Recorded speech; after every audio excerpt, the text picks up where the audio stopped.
शनिदेव ठीक हो गए। क्या? शनिदेव इतनी शीघ्र स्वस्थ कैसे हो सकते हैं? चलो चल के देख लेते हैं।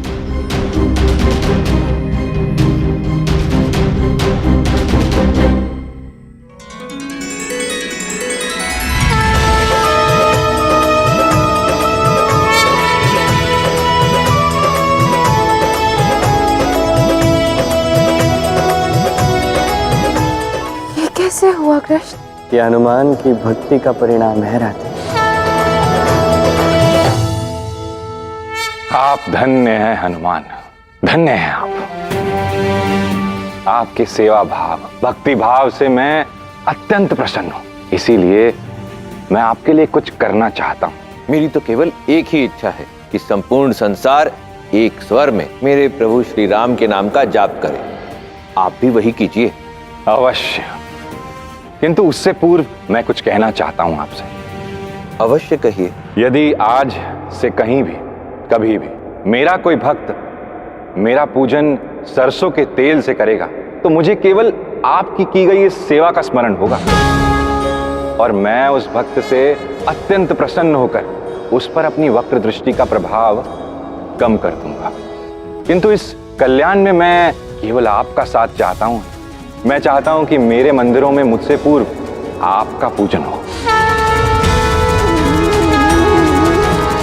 मेरी एक इच्छा और है हनुमान, आपके लाल रूप समान मेरी प्रतिमा की स्थापना भी मेरे प्रिय काले रंग में, जिस पर मेरे भक्त शनिवार को सरसों के तेल से अर्चना करें। बस अब केवल आपकी आज्ञा की आवश्यकता है। आज्ञा नहीं, आदेश दीजिए शनिदेव। जैसी आपकी इच्छा। मैं आपके इतने प्रेम पूर्वक आग्रह को भला कैसे ठुकरा सकता हूं? आप सच्चे मन से और पवित्र हृदय से ये सब कह रहे हैं, इसलिए अवश्य ऐसा ही होगा। आप धन्य हैं।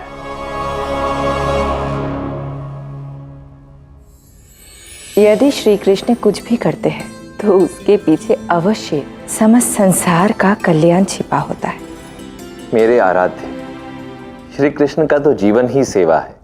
जिस प्रकार इस संपूर्ण घटनाक्रम में श्री कृष्ण प्रत्यक्ष रूप में आकर सहायता नहीं कर सकते थे तो उन्होंने शनिदेव को बुलवा लिया। उसी प्रकार आने वाले युगों में जब श्री कृष्ण सबके समक्ष नहीं होंगे तो पृथ्वी और पृथ्वीवासियों की रक्षा शनिदेव ही करेंगे। अब मुझे आज्ञा दे हनुमान। जय श्री राम। जय प्रभु श्री राम।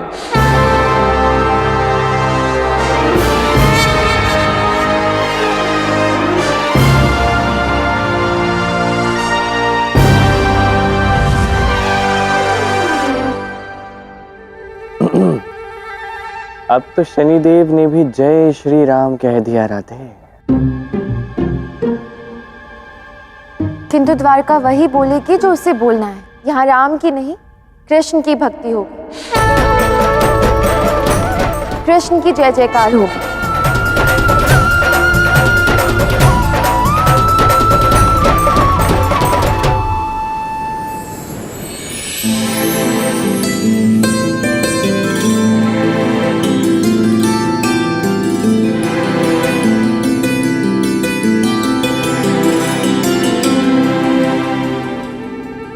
राधा, आप इतने सारे लड्डू बनाकर थके नहीं? हम तो अत्यंत ही थक गए। आप अपने सहायकों से कह दीजिए ना, वो अब लड्डू बना देंगे। हाँ श्री राधा, अब और नहीं हो पाएगा। नहीं निशातुलमुख, सहायक बना बना कर थक गए। उन्होंने ढेर सारे लड्डू बनाए हैं। अब तुम्हें भी मेरी सहायता करनी चाहिए ना। चलो शीघ्र करो। इतने सारे लड्डू बनाए तो हमें कुछ तो खाने मिलेंगे ना? नहीं, ये तुम दोनों के लिए नहीं, ये तो हमारे प्रिय हनुमान जी के लिए। हनुमान जी के लिए? परंतु उन्होंने तो आपको चुनौती दी है ना श्री राधा, तो ये सारे लड्डू उनके लिए क्यों? चुनौती अपने स्थान पर है और घर आए अतिथि का सत्कार अपने स्थान पर है। वो तो हमारी परंपरा है ना। हाँ श्री राधा, ये इतने लड्डू हैं, हम इतने और बना देंगे। और हाँ, ये लड्डू उनका मुझसे पराजित होने का दुख भी कम कर देंगे। स्मरण है पूर्व प्रतियोगिता में क्या हुआ था? कृष्ण की बांसुरी की धुन सुनकर वो इतने चकित हो गए थे। अवश्य ही वो इस बार अपनी पराजय स्वयं ही स्वीकार कर लेंगे। जी।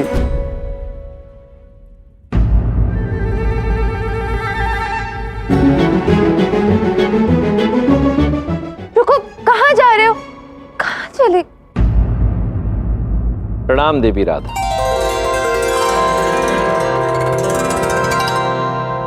हनुमान जी, आप यहाँ? और कहाँ जाता? आपके द्वारा बनाए गए उन स्वादिष्ट लड्डुओं की सुगंध मुझे यहाँ खींच कर ले आई देवी राधा। आप ही के लिए तो बनाए गए हैं।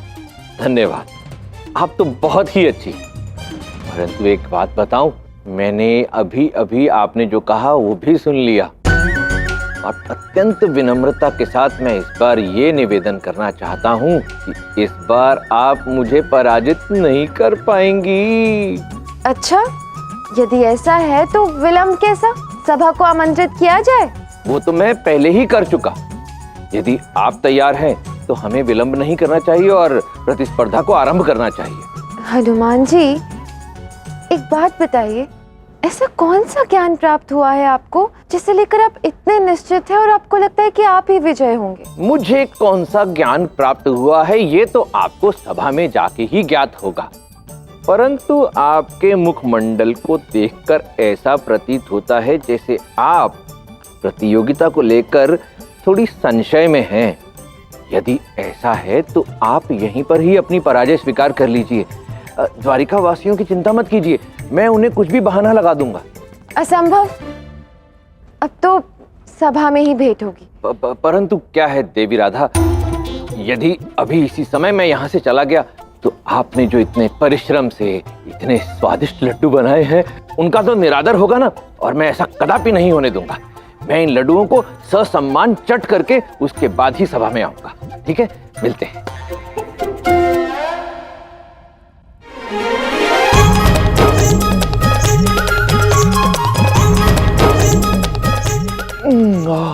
पता नहीं ऐसा कौन सा ब्रह्म ज्ञान प्राप्त हो गया है इन्हें जो इतना निश्चित है अपनी सफलता को लेकर।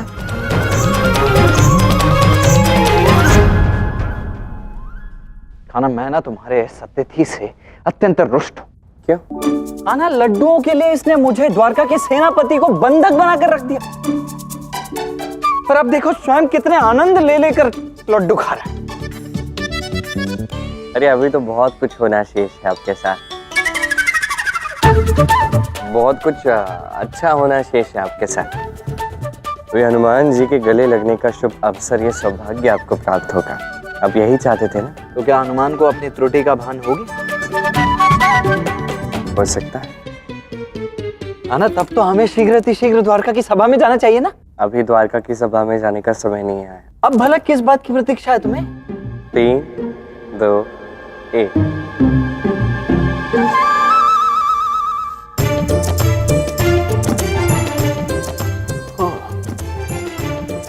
समझ गए।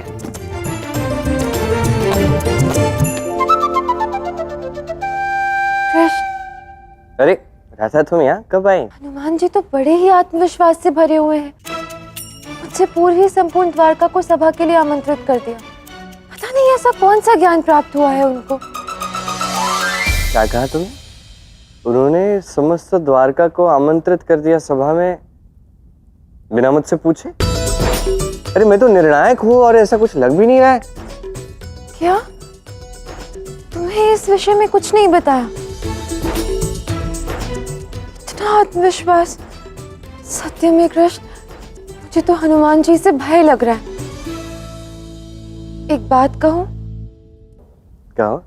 तुम द्वारका के राजा होने से पूर्व ना मेरे परम सखा और प्रेमी भी तो हो। वो तो मैं हूँ, किंतु इसका प्रतिस्पर्धा से क्या संबंध है? एक वचन दो मुझे। कैसा वचन? यदि मैं हनुमान जी के समक्ष तुम्हें पराजित होते हुए दिखी तो तुम्हें मुझे कोई युक्ति सुझानी होगी जिससे वो भी विजयी ना हो पाए।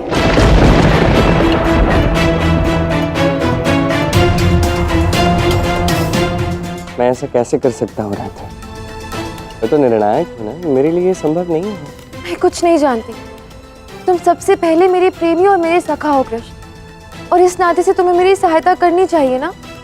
देखो, जो भी करो, उस समय जो भी युक्ति आए तुम उसी से मेरी सहायता कर देना।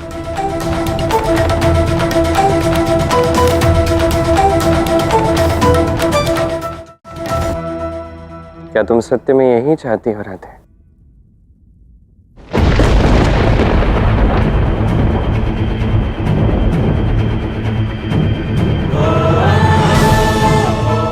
वचन देता कि जैसा तुम चाहती हो वैसा ही होगा राधे।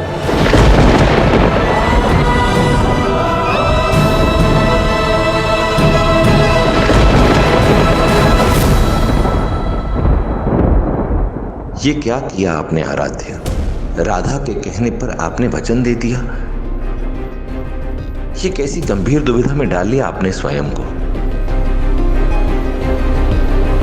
तो मेरे प्रिय द्वारकावासियों, हमारे अतिथि हनुमान ने आज मुझसे ये निवेदन किया है कि आज की प्रतिस्पर्धा की घोषणा मैं स्वयं करूं। तो मैं आप सबके समक्ष ये घोषणा करता हूं कि हनुमान जी आज हम सबके समक्ष ये सिद्ध करेंगे कि वो राधा से महानतम भक्त है।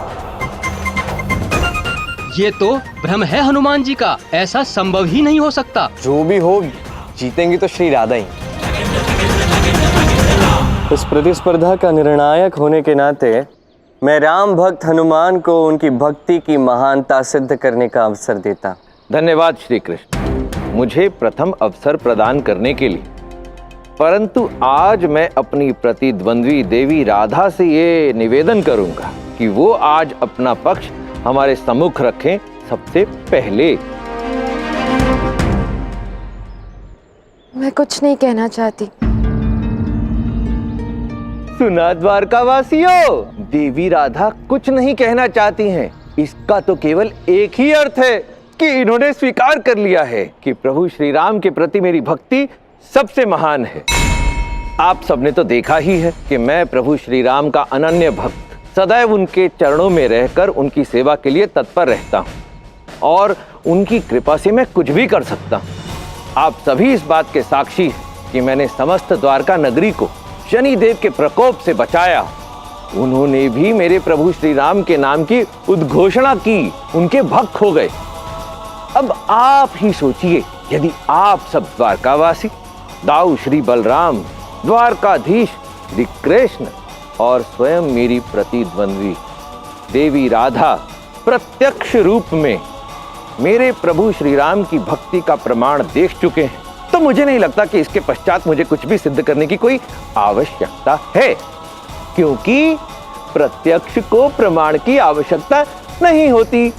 मेरे लिए तो आप सबका ये अनुभव ही मेरी भक्ति का प्रमाण है। हनुमान का ये कथन सर्वथा उचित है। उसकी भक्ति पर संदेह नहीं किया जा सकता। श्री हनुमान बिल्कुल उचित कह रहे हैं।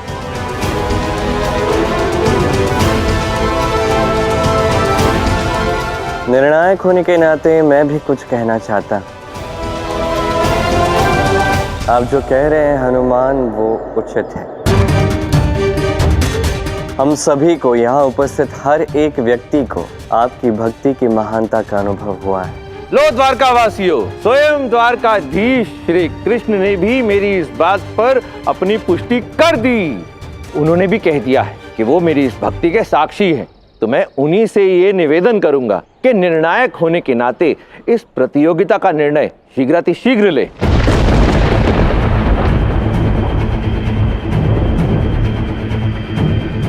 कुछ तो कहो कृष्ण।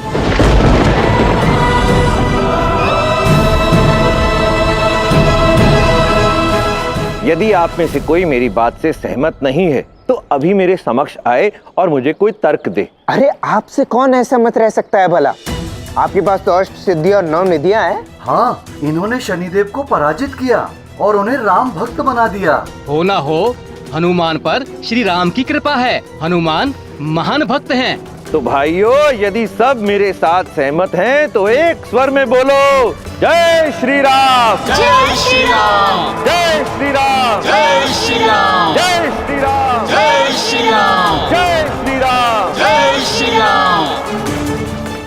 देवी राधा, देख लीजिए, अब तो आपकी द्वारका नगरी ने भी इस बात को स्वीकार कर लिया है कि मेरी प्रभु श्री राम के प्रति भक्ति सर्वोच्च है। ये सब भी आज प्रभु श्री राम के नाम की उद्घोषणा कर रहे हैं। अब आप भी अपनी पराजय स्वीकार कर लीजिए ना।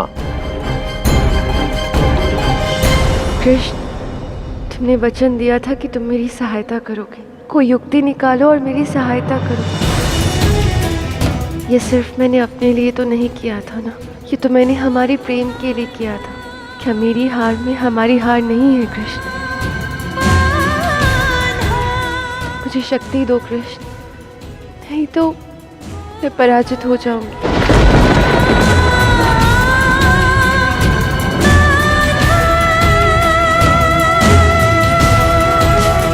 रुक जाइए हनुमान।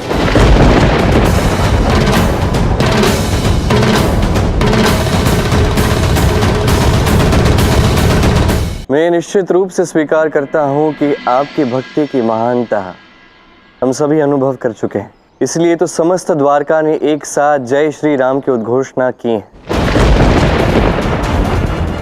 किंतु एक और बात है। अच्छा, बताइए क्या बात? देखिए, हर भक्त के लिए अपने प्रभु की भक्ति ही सबसे अधिक महान होती है। यहाँ हनुमान और राधा दोनों उपस्थित हैं और दोनों ने अपनी भक्ति की महानता अपने अपने अनुसार सिद्ध की है और ये हम सब ने देखी है, अनुभव की है और मानी है। किंतु राधा की बात की जाए, राधा जिनकी भक्त हैं, जिनको अपना प्रभु मानती है, वो यहाँ उपस्थित है ये स्वीकार करने के लिए, मानने के लिए कि राधा ही उनकी सर्वश्रेष्ठ भक्त है। हाँ, मैं मानता हूँ कि राधा मेरी सर्वश्रेष्ठ भक्त है, किंतु यही बात यदि कही जाए हनुमान जी के विषय में, तो क्या उनके आराध्य, उनके प्रभु भी यही मानते हैं कि ये उनके सर्वश्रेष्ठ भक्त हैं? ये हम नहीं जानते। क्या वो ये बात स्वीकार करते हैं कि आप उनके सर्वश्रेष्ठ भक्त हैं? ये हम नहीं जानते। क्या वो ये बात मानते हैं? और यदि मानते हैं तो ये आप सिद्ध कैसे करेंगे हनुमान? क्या वो यहाँ मेरी भांति उपस्थित हो सकते हैं? इस बात को उठाना आवश्यक है, क्योंकि जो आपके प्रभु हैं वो आपके विषय में क्या विचार रखते हैं, आपकी भक्ति को किस प्रकार अनुभव करते हैं, क्या उन्हें लगता है कि आपकी भक्ति सर्वश्रेष्ठ है या नहीं, ये जानना अत्यंत महत्वपूर्ण है। मैं आपकी बात स्पष्ट रूप से समझ नहीं पाया। कृष्ण जो कह रहे हैं मैं स्पष्ट करती हूँ। जिस प्रकार कृष्ण यहाँ उपस्थित है मेरा समर्थन करने के लिए, उसी प्रकार श्री राम को भी आपका समर्थन करने के लिए यहाँ होना चाहिए ना। आराध्य जब तक स्वयं नहीं कहेंगे कि उनका भक्त सर्वश्रेष्ठ है, तो भक्त की भक्ति का दावा तो अधूरा रह जाएगा ना। तो क्या मेरा दावा अधूरा है? क्या मैंने यहाँ जो कुछ भी कहा वो असत्य है? क्या आप ये कहना चाहते हैं कि मैं मिथ्या बात कर रहा था? मैं आप सबसे हाथ जोड़कर ये विनती करता हूं कि मेरी भक्ति को मिथ्या प्रमाणित करने का प्रयास मत कीजिए। मेरे प्रभु यहाँ नहीं है, परंतु मेरी भक्ति मिथ्या नहीं है। नहीं नहीं हनुमान जी, कोई आपकी भक्ति पे संदेह नहीं कर रहा है, किंतु ये तो आपके लिए चुनौती हुई ना। जिस प्रकार मेरे आराध्य यहाँ उपस्थित है, आपके आराध्य को भी आना होगा।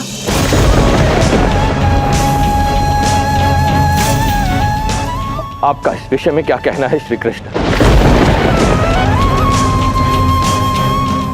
श्री कृष्ण, मौन मत रहिए।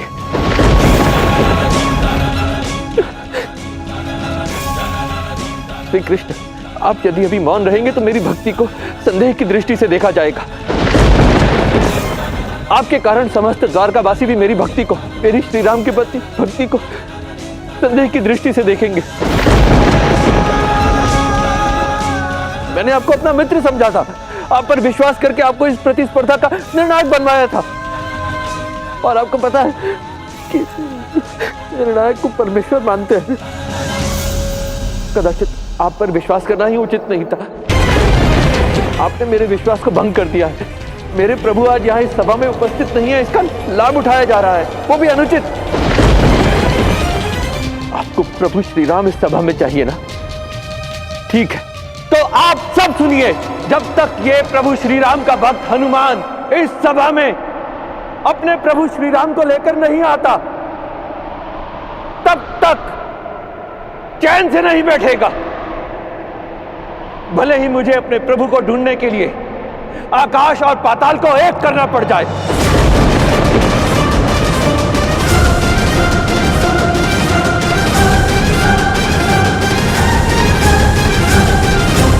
नहीं नहीं हनुमान जी, क्षमा कीजिए मुझे, मैं आपको दुख नहीं पहुंचाना चाहती। यदि आप मेरी चुनौती से व्यथित हो रहे हैं तो मैं ये चुनौती भी नहीं देना चाहती। और वैसे भी विजयी तो आप ही हुए हैं ना। देखिए, समस्त द्वारका जय श्री राम ही कह रही है। देवी राधा, मेरा द्वारका आने का अभिप्राय केवल ये था कि आपकी उस घोषणा को सुनने के पश्चात, जिसमें आपने ये कहा कि आप संसार की सर्वश्रेष्ठ भक्त हैं, मैं आपकी इस घोषणा को मिथ्या सिद्ध करना चाहता था। इसीलिए आपको चुनौती दी थी। देवी, आपको चुनौती देने के पीछे मेरा अभिप्राय अपने अहंकार की तुष्टि करना नहीं था। मैं तो केवल अपने प्रभु श्री राम की भक्ति की गरिमा को बढ़ाना चाहता था। परंतु यदि आप इन परिस्थितियों में अपनी चुनौती को वापस लेंगे तो ये मेरे प्रभु और उनकी भक्ति दोनों का अपमान होगा। ये मैं होने नहीं दूंगा। मैं शीघ्र ही अपने प्रभु श्री राम को लेकर इस सभा में लौटूंगा देवी राधा।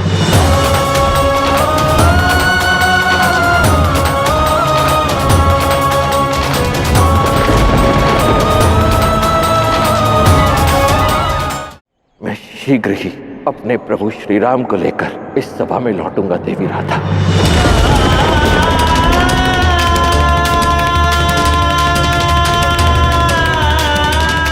जय श्री राम।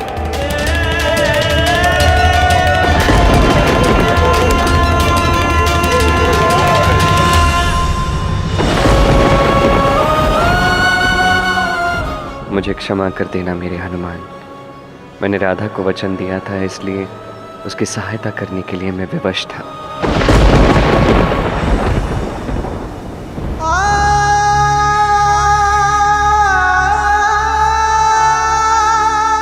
हनुमान जी, मुझे क्षमा कर दीजिए, रुक जाइए ना। मैंने आपको अत्यंत आहत किया है, मुझसे त्रुटि हुई है, अब मत जाइए ना। यदि आप चाहें तो मैं श्री राम का उद्घोष करने के लिए भी सज्ज हूं। नहीं देवी राधा, मैं ऐसा कदापि नहीं चाहूंगा। आप तो श्री कृष्ण की भक्त है ना, तो अपने विश्वास पर अडिग रहिए। मैं अपनी भक्ति का निर्वहन कर लूंगा। हनुमान जी, मैं आपसे आग्रह कर रही हूँ कि आप अभी भी नहीं रुकेंगे। मैं आपके आग्रह को अवश्य स्वीकार करता, परंतु प्रश्न मेरा नहीं है, मेरे प्रभु श्री राम की भक्ति का है।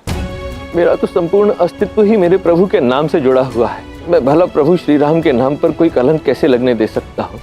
मुझे आपके और समस्त द्वारका वासियों के समक्ष अपनी भक्ति सिद्ध करनी है, इसीलिए मैं आपका आग्रह स्वीकार नहीं कर सकता।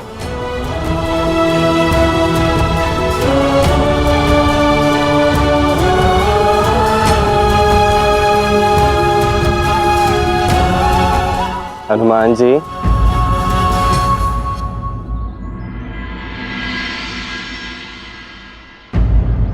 क्या है? आप क्यों आए हैं मेरे पीछे? तो आप देखिए श्री कृष्ण, अब आप कितना भी आग्रह कर लीजिए, मैं यहाँ नहीं रुकने वाला। राधा के आग्रह पर भी नहीं रुकेंगे आप? देवी राधा को तो मध्य में लाइए ही मत। वो तो इतनी अच्छी है, मुझे इतने स्वादिष्ट लड्डू बना कर खिलाए। मैं केवल आपके कारण वहां से जा रहा हूं, क्योंकि आपने मेरे विश्वास को तोड़ा है। तो आपका विश्वास मेरे कारण टूटा है? हाँ। अर्थात आपका मुझ पर विश्वास था। तो इस विश्वास के नाते केवल इतना बता दीजिए कि आप जा कहाँ रहे हैं? आहा, कैसे भोले राजा बन रहे। स्वयं ही मुझे अपने वहां से भेजने का प्रबंध किया और अब पूछ रहे हैं जहां कहाँ रहे हैं। मैं जा रहा हूं अपने प्रभु श्री राम को ढूंढने। श्री राम को ढूंढने? हाँ, किंतु कैसे? श्री राम तो... हाँ हाँ जानता हूं, श्री राम तो त्रेता युग में थे, परंतु आप देख लेना, अपने इस भक्त के लिए वो द्वापर युग में भी आ जाएंगे। आपको पता है कि मेरे प्रभु सदैव किष्किंधा पर्वत पर निवास करते हैं। मुझे पूर्ण विश्वास है कि एक बार मैं किष्किंधा पर्वत जाऊंगा तो मुझे प्रभु श्री राम अवश्य दर्शन देंगे, चाहे कोई भी युग हो। अब अपने इस भक्त की भक्ति को प्रभु स्वयं इसी युग में आकर सिद्ध करेंगे। बस एक बार मुझे मेरे प्रभु दर्शन दे दें, उसके बाद आपको तो मैं... जय श्री राम।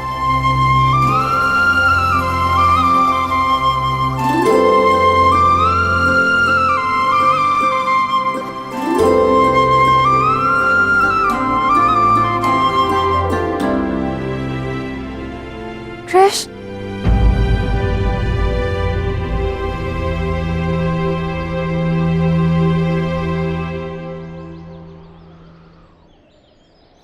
कृष्ण, तुम तो हनुमान जी के पीछे चले जा रहे हो। तुम तो उन्हें रोकने आए थे ना? किंतु मुझे अब जाना होगा राधे, एकांत में जाना होगा। जो कुछ भी हुआ है, जो कर्म मैंने किया है, तो पश्चात मन व्यतीत सा हो गया है। किंतु कृष्ण, तुमने जो कुछ भी किया मेरे हट के कारण किया ना। जाना तो मुझे चाहिए, त्रुटि तो मुझसे हुई है। नहीं राधे, यहाँ बात त्रुटि की नहीं है, ये खेल प्रारब्ध का है। तो जो कुछ भी घटित हुआ उससे हनुमान के मार्ग प्रशस्त हुए। उनका लक्ष्य मात्र विजय पराजय नहीं है, और वैसे भी अब वो यहाँ से जा चुके हैं तो प्रतिस्पर्धा शेष रही है नहीं। अब तो विजय हो चुके हैं। नहीं कृष्ण, मुझे ऐसी विजय नहीं चाहिए। हनुमान जी के नेत्र से अश्रु नहीं, भक्ति की धारा बह रही थी, जो मानो उनके हृदय को चीर कर निकल रही हो। मुझे ऐसा नहीं करना चाहिए था। अच्छा होता जो ना ही मैं तुमसे वचन मांगती और ना ही तुम मेरा साथ देते। मेरी सखी की इच्छा थी, वचन कैसे नहीं निभाता।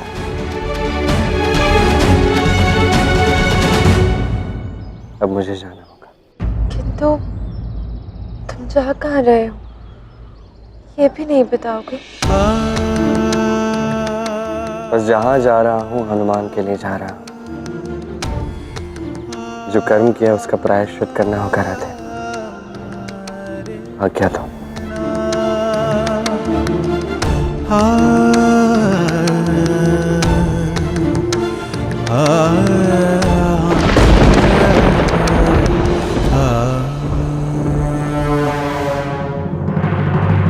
जय श्री राम। मुझे छोड़कर मुझे ही ढूंढने निकले हैं। जब एक भक्त अपने भगवान को ढूंढता है तो भगवान भी उससे दूर नहीं रह पाता। मैं आ रहा हूँ हनुमान, कृष्ण हो या राम। हनुमान के बिना मेरा अस्तित्व अधूरा है। जैसे राधा का प्रेम है वैसे ही हनुमान की भक्ति है। दोनों के बिना मेरा अस्तित्व है ही नहीं। और ये बात अब राधा के साथ साथ समस्त द्वारका जानेगी। त्रेता युग से द्वापर युग तक अनेक सहस्त्र वर्ष बीत चुके हैं। पृथ्वी का स्वरूप पूर्णतः परिवर्तित हो चुका है। जहाँ कभी सागर थे वहाँ अभी भूमि है, जहाँ पहले भूमि थी वहाँ अभी नदियाँ बह रही हैं। ऐसे में प्रभु श्री राम की किष्किंधा नगरी को ढूंढना सरल नहीं होगा। हे प्रभु, अपने इस भक्त की सहायता कीजिए, किष्किंधा नगरी का मार्ग प्रशस्त कीजिए। तुम्हारी खोज अवश्य सार्थक होगी हनुमान।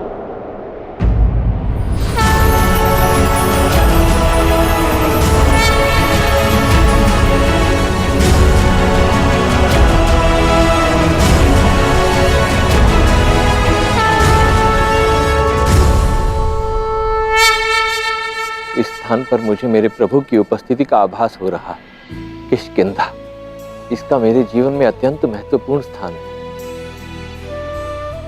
ये न केवल मेरी जन्मभूमि है, अपितु यहाँ प्रथम बार मेरी अपने प्रभु से भेंट भी हुई।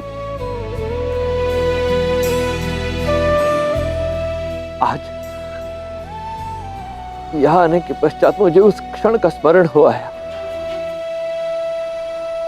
जब मुझे मेरे प्रभु श्री राम का सर्वश्रेष्ठ भक्त घोषित किया गया था। जय श्री राम। जय श्री राम। पुत्र हनुमान, तुमने श्री राम और मेरी सेवा अत्यंत निर्मल हृदय से की, इसलिए तुम्हारे इस समर्पण के लिए आज मैं तुम्हें एक उपहार देना चाहती हूँ। माता, परंतु मुझे तो किसी उपहार की आवश्यकता ही नहीं है। मेरे पास तो स्वयं प्रभु श्री राम हैं। मुझे कुछ भी नहीं चाहिए।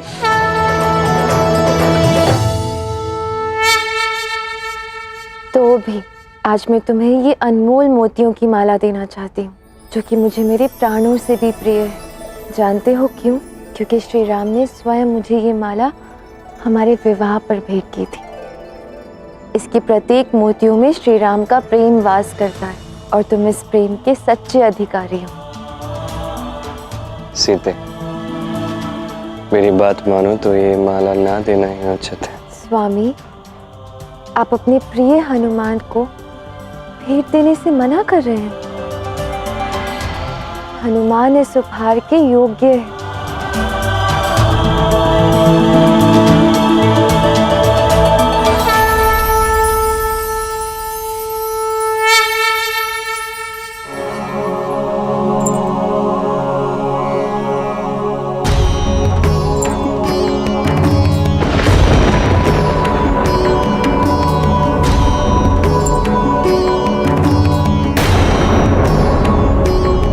हनुमान, तुमने संपूर्ण माला को ही तोड़ डाला। मैं क्या करता माता?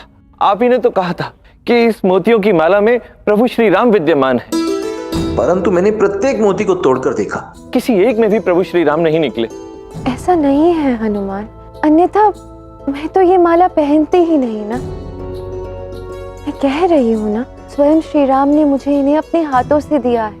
ये माला आपको प्रभु श्री राम ने प्रेमवश भेंट स्वरूप दी थी, इसलिए आपको इसके प्रत्येक मोती में प्रभु श्री राम के दर्शन अवश्य हो सकते हैं। परंतु मैं तो बाल ब्रह्मचारी हूं। इस प्रकार के प्रेम का मेरे जीवन में कोई स्थान नहीं, इसलिए मुझे इस माला में प्रभु श्री राम के दर्शन नहीं होंगे। मेरे लिए तो ये माला एक साधारण सी वस्तु है। मुझे भौतिक वस्तुओं में कोई आसक्ति नहीं है माता। मेरा मन तो केवल मेरे प्रभु श्री राम में रमता है और इनके अतिरिक्त मैं अपने पास और कुछ रखता भी नहीं। तुम्हारे विचार तुम्हारी भक्ति को दर्शाते हैं हनुमान, पर क्या तुम्हारा ये जो शरीर है, श्री राम के अतिरिक्त इसे तो अपने पास ही रखते हो ना? ये आपने सत्य कहा माता।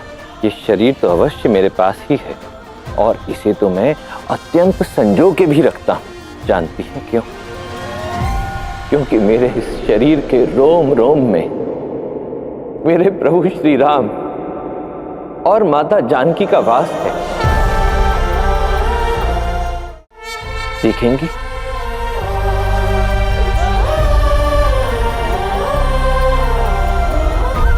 जय सिया राम।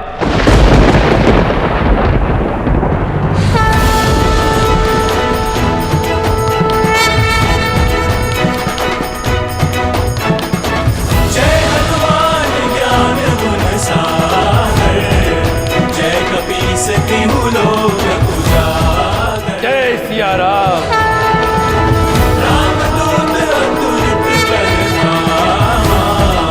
अंजलि पुत्र पवन सुत पुत्र हनुमान, जय हो महाबली हनुमान। श्री राम भक्त हनुमान, जय हो बजरंगी। आज तुमने सिद्ध कर दिया हनुमान, तुम्हारे मन, कर्म और वचन सब में श्री राम वास करते हैं। संपूर्ण सृष्टि में तुम सब परम भक्त ना कभी हुआ है और ना कभी होगा। तुम भक्तों में सर्वश्रेष्ठ हो हनुमान।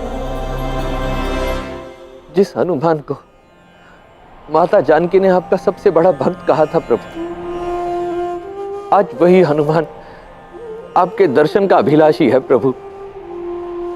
अपने इस भक्त को दर्शन दीजिए प्रभु। मेरी सहायता कीजिए प्रभु।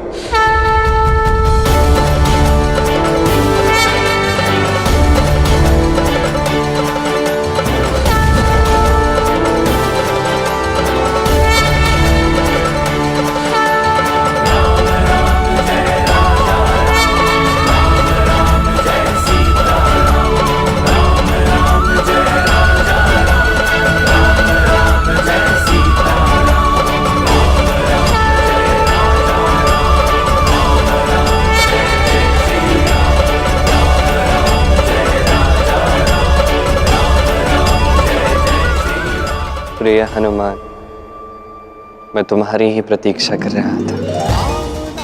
अब जब तुम मुझे खोजते खोजते यहाँ किष्किंधा पर्वत पर आ गए तो तुम्हें सूचित करना चाहता हूँ कि मैं शीघ्र ही तुम्हें दर्शन दूंगा। तो मिलन में विलंब कैसा प्रभु? वहां द्वारका में श्री कृष्ण ने मुझे सबके समक्ष चुनौती दे दी है कि यदि आपने मुझे सबके समक्ष दर्शन नहीं दिए तो मेरी भक्ति पर सदा के लिए प्रश्न चिन्ह लग जाएगा। अपने भक्त की सहायता कीजिए प्रभु। तुम्हारी भक्ति पर कोई प्रश्न चिन्ह नहीं लगा सकता हनुमान, कभी नहीं लगा सकता। तो हाँ, यदि तुम्हें चुनौती नहीं दी जाती तो तुम यहाँ कैसे आते? और तुम यहाँ ही नहीं आते तो जो बात मैं तुमसे कहने वाला हूँ वो कैसे कह पाता? आप क्या बताना चाहते थे प्रभु? मुझे कुछ समझ में नहीं आ रहा। आपसे मिलने के लिए मैं इतना अधीर था। और ये प्रकाश कैसा है प्रभु? ये तुम्हारी भक्ति का प्रकाश है हनुमान, जिससे तुम्हें अंधेरे का अंत करना है। मैं चाहता हूँ कि तुम सभी मनुष्य को समझा दो, दिखा दो कि भक्ति की सही परिभाषा क्या है। पुनः लौट जाओ हनुमान, मैं तुम्हारे साथ हूँ। मैं तुम्हें शीघ्र ही दर्शन दूंगा और तुम्हारे साथ साथ हर उस व्यक्ति को दर्शन दूंगा जिसने तुम्हारी भक्ति पर संदेह किया। अब जाओ हनुमान, कह दो कि मैं तुम्हारे साथ हूं। कह दो कि मैं तुम्हारे पीछे खड़ा हूं हनुमान। अवश्य प्रभु, मैं अभी जाकर सबके समक्ष ये घोषणा कर दूंगा। अब आपका ये भक्त इस चुनौती के लिए पूर्णतः सज्ज है, क्योंकि मेरे हृदय में, मेरी प्रत्येक इच्छा में, मेरी प्रत्येक श्वास में, मेरी प्रत्येक बात में मेरे प्रभु जो विराजमान है। एक भक्त से उसके भगवान कभी विलग्न नहीं हो सकते, यही सत्य है। तुम्हारे बिना मेरा अस्तित्व ही नहीं है। सदैव राम सिया का नाम साथ में लिया जाता है, किंतु जिसे मेरी भक्ति करनी है उसे तुम्हारा नाम लेना होगा हनुमान, अन्यथा उसकी भक्ति कभी मुझ तक पहुंच ही नहीं पाई। ये बात तुम्हें स्मरण तो है ना? हाँ प्रभु, आपका ये उपकार भला मैं कैसे भूल सकता हूँ। जय श्री राम। श्री राम भक्त हनुमान, जय हो बजरंगी भगवान। जय श्री राम। तो तुमने अपने राम को खोज ही लिया हनुमान। वैसे भी किष्किंधा तो बस एक बहाना था, राम को तो भीतर ही जानना था। द्वापर हो या त्रेता, राम का अस्तित्व तो वैसे ही अविनाशी है, क्योंकि वो तो सदैव अपने भक्त हनुमान के हृदय में विराजमान है।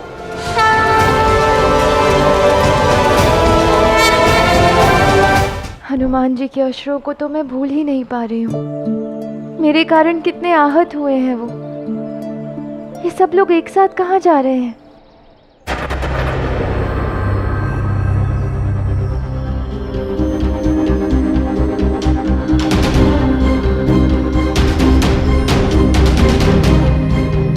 निषाद, उल्मुख, सब लोग यहाँ एकत्रित क्यों हुए हैं? श्री राधा, काकाशी ने हमें यहाँ बुलाया है। हनुमान जी सबके सामने ये सिद्ध करने वाले हैं कि उन्हें अपने आराध्य श्री राम के दर्शन हुए, और ये भी हो सकता है कि वो श्री राम को अपने साथ यहाँ लाएंगे। किंतु कृष्ण तो किसी विशेष कार्य से गए हैं, वो सबको आमंत्रित कैसे कर सकते हैं? मैंने ही सभा आमंत्रित की है राधा।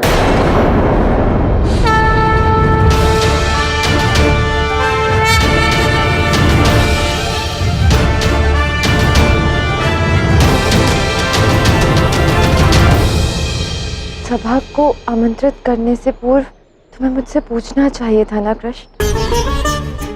मैं हनुमान जी के साथ कोई प्रतिस्पर्धा नहीं चाहती। किंतु तुम्हें चुनौती तो हनुमान ने दी है। हाँ, दी थी, किंतु अब मुझे जय पराजय की कोई चिंता नहीं है। जिस प्रतिस्पर्धा से हनुमान जैसे सरल प्राणी का हृदय आहत हो सकता है, वो उचित नहीं है कृष्ण। अपनी विजय से समस्त द्वारका के समक्ष मैं अपनी विजय का प्रदर्शन नहीं करना चाहती। तुम्हें दुखी होने की आवश्यकता नहीं है। जो कुछ भी हुआ, जो कुछ भी मुझे करना पड़ा, किसी कारण से हनुमान को एक अवसर देना था, वही हुआ। और एक अत्यंत सरल व्यक्ति के नेत्रों में अश्रु देख के भगवान भी पिघल जाते हैं राधा। हो सकता है हनुमान के नेत्रों के अश्रु द्वारका के कल्याण का कारण बने। जय श्री राम।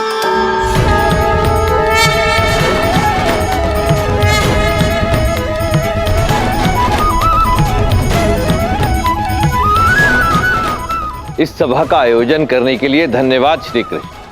सत्य कहूं तो यदि आपने और देवी राधा ने मुझे वो चुनौती देकर विवश नहीं किया होता तो आज मुझे इतनी प्रसन्नता प्राप्त नहीं होती। देवी राधा, आप इस प्रकार दुखी मत होइए। सत्य कहूं तो आपके वो दुखी स्वर मेरे कानों में निरंतर गूंजते रहे। मैं यहां से दुखी गया अवश्य था, परंतु लौटा हूं तो अत्यंत सुखी हूं। सत्य कहूं तो यदि आपने और द्वारकाधीश श्री कृष्ण ने मुझे वो चुनौती देकर विवश नहीं किया होता तो मुझे ये प्रसन्नता कभी प्राप्त ही नहीं होती। आप दोनों का धन्यवाद। तो अब बिना किसी विलंब के आरंभ करते हैं। हनुमान जी, कृपा करके हम सभी को बताइए कि आपको क्या प्राप्त हुआ है। द्वारका का हर एक वासी, मैं भी अत्यंत उत्साहित हूं। हनुमान जी, आप कुछ सिद्ध करें उससे पूर्व ये जान लीजिए कि मैं स्वयं को कृष्ण की सर्वश्रेष्ठ भक्त क्यों मानती हूँ।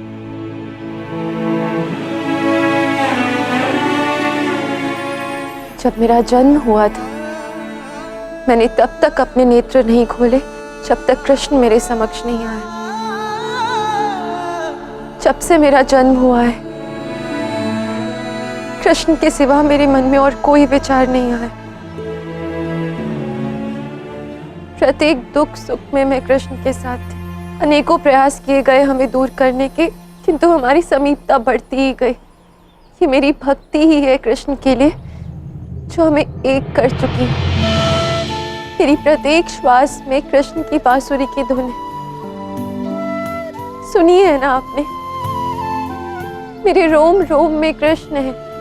क्या है परम भक्त की परिभाषा?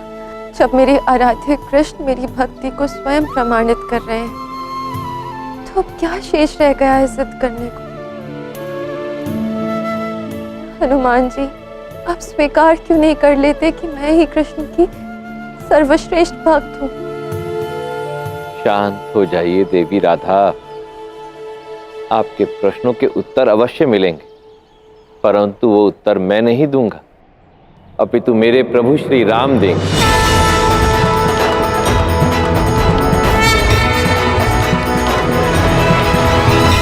श्री राम देंगे? किंतु आपके प्रभु श्री राम हैं कहाँ? यही है भ्राता बलराम, द्वारका में ही। अभी बुलाता हूं उन्हें। जय प्रभु श्री राम, जय प्रभु श्री राम।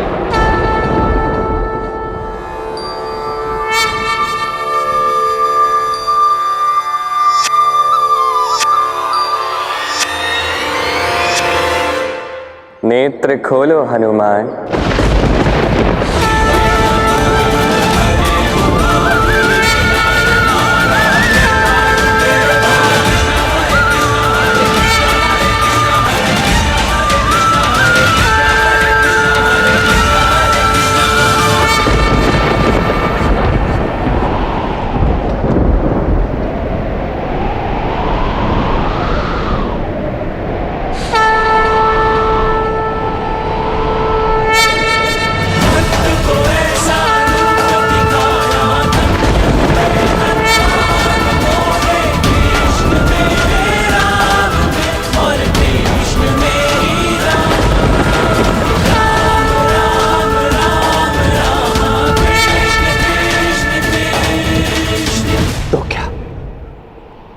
श्री कृष्ण ही प्रभु श्री राम।